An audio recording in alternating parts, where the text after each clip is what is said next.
خبرين وحشين جدا جدا للنادي الأهلي.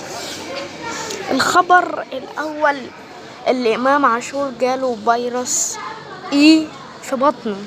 إمام عاشور لما كان بيتدرب في تدريبات الأهلي قدام إنبي كان حاسس إن في وجع في بطنه شديد، ولكن كابتن عماد النحاس نزله في الشوط الثاني.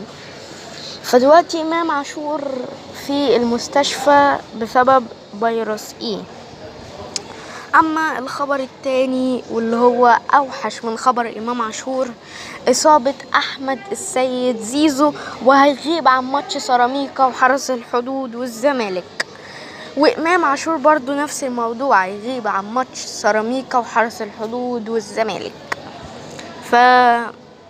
ادعي لهم هما الاتنين بالشفاء، رب يرجعوا للنادي الأهلي وهما سلام. كان معكم الكابتن مروان الأهلي.